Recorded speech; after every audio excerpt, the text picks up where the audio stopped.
Shalom, selamat pagi, saudara-saudara yang dikasihi Tuhan Yesus Kristus. Selamat berjumpa dalam renungan pada pagi hari ini. Doa dan harapan saya, saudara semua ada dalam keadaan yang baik, sehat, penuh sukacita, dan berlimpah berkat Tuhan. Dalam situasi dunia yang penuh konflik saat ini, mari kita berdoa untuk situasi di Israel, juga di Ukraina, dan berbagai wilayah konflik yang ada. Tetap kita berjaga-jaga dan selalu setia dalam iman kepada Tuhan. Sebelum kita mendengarkan renungan firman Tuhan, mari kita berdoa. Bapa Surgawi, Bapa dalam nama Tuhan Yesus Kristus, kami bersyukur untuk berkat perlindungan-Mu dari malam hingga pagi ini. Tuhan sudah menjagai kami dengan anugerah dan kasih-Mu. Saat ini kami mau mendengar sabda firman-Mu. Urapi kami supaya kami mengerti dan taat pada kehendak-Mu. Dalam nama Tuhan Yesus kami berdoa. Haleluya. Amin.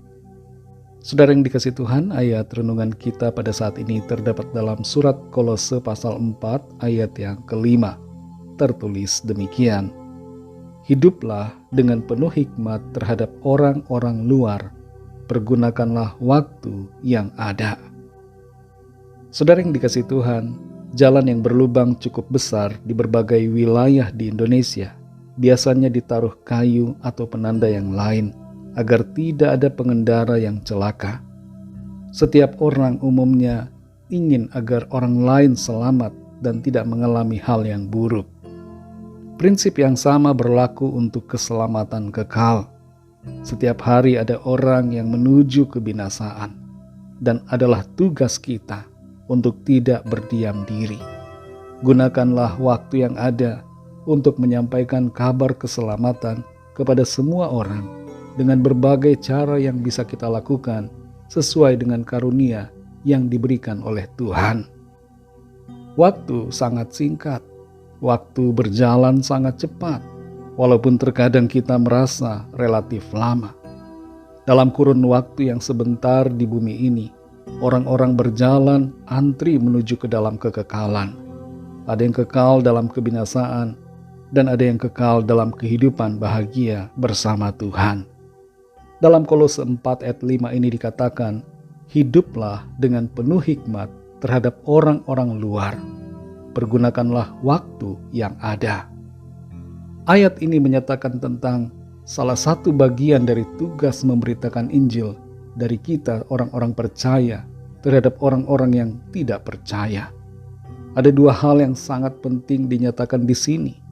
Yang pertama adalah kita perlu hidup dengan hikmat terhadap orang-orang luar, yaitu orang-orang yang tidak percaya.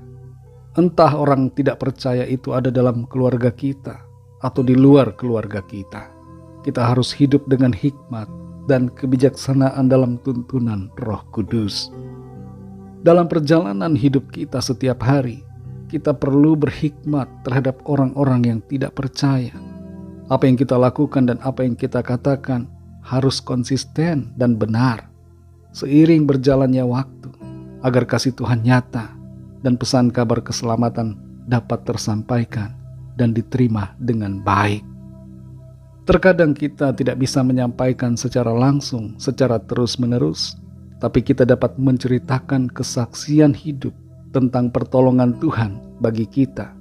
Selain itu, kita dapat memberikan teladan bagaimana cara hidup yang baik agar orang-orang yang belum percaya melihat perbuatan baik kita dan mengenal akan Tuhan.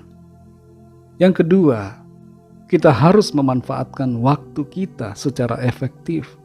Gunakan waktu yang ada. Ini berhubungan dengan waktu kita dan waktu orang lain. Kita tidak tahu sampai kapan kita hidup, dan kita juga tidak tahu sampai kapan orang lain hidup di bumi ini. Karena itu, selagi ada waktu, kita perlu memakai hidup kita untuk bersaksi dan menjangkau jiwa agar mereka mengenal Tuhan Yesus sehingga diselamatkan. Gunakanlah setiap peluang dan kesempatan sebaik-baiknya.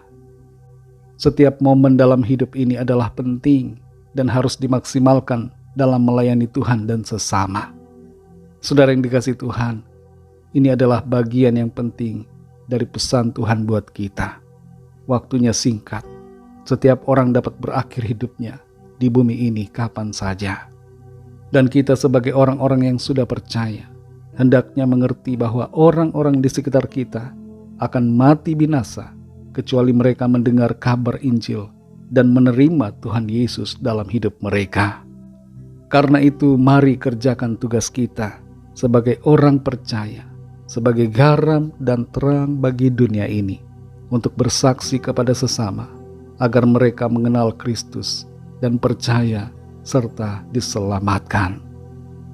Bagi saudara yang mendengar renungan saat ini, yang belum percaya kepada Tuhan Yesus Kristus, saya undang saudara untuk membuka hati saudara, untuk percaya kepada Tuhan Yesus, menerima Dia sebagai Tuhan dan Juru Selamat, agar saudara mengalami keselamatan dan kehidupan yang kekal. Ikutilah doa saya. Tuhan Yesus, aku percaya Engkau adalah Tuhan dan Juru Selamat. Engkau adalah Allah yang telah menjadi manusia, yang telah mati disalibkan untuk penebusan segala dosa saya. Engkau telah bangkit di hari ketiga dan naik ke sorga, memerintah atas segala sesuatu, dan Engkau akan kembali di akhir zaman. Terimalah aku sebagai anak-Mu ya Tuhan. Amin. Bagi saudara yang baru saja menyatakan iman percaya kepada Tuhan Yesus Kristus, teruslah belajar firman Tuhan, bacalah Alkitab dan berilah diri saudara dibaptis, dan layanilah Tuhan serta setialah sampai akhir. Bagi saudara semua pendengar renungan hari ini, mari kita berdoa. Bapa, dalam nama Tuhan Yesus Kristus, kami mengucap syukur untuk firman-Mu yang sudah kami dengar, yang kembali mengingatkan kami akan tugas dan tanggung jawab kami sebagai anak-anak-Mu Tuhan, sebagai orang-orang yang percaya, orang-orang beriman, sebagai garam dan terang dunia, yaitu agar kami bersaksi, menyampaikan kabar keselamatan di dalam Tuhan Yesus Kristus kepada orang-orang di sekitar kami. Tolong kami Tuhan supaya kami tidak pasif, tapi kami aktif menyampaikan kabar Injil-Mu, sehingga setiap orang dapat mendengar sukacita surgawi dan mengalami anugerah keselamatan. Terima kasih untuk firman-Mu. Pimpinlah kami Tuhan di sepanjang hari ini, dalam segala aktivitas kami. Biarlah di dalam semuanya nama Tuhan senantiasa dipermuliakan. Kami bawa kepadamu setiap pergumulan kami masing-masing. Yang sakit Tuhan jamah dan sembuhkan. Berikan kesehatan yang sempurna. Kami percaya mujizat Tuhan tidak dibatasi oleh apapun juga. Dan segala persoalan-persoalan yang kami hadapi, kami percaya Tuhan nyatakan kuasa jalan keluar bagi setiap kami. Keajaiban akan kami terima dan kami lihat serta alami dalam hidup setiap kami. Terima kasih Tuhan. Segala puji hormat syukur hanya bagi-Mu.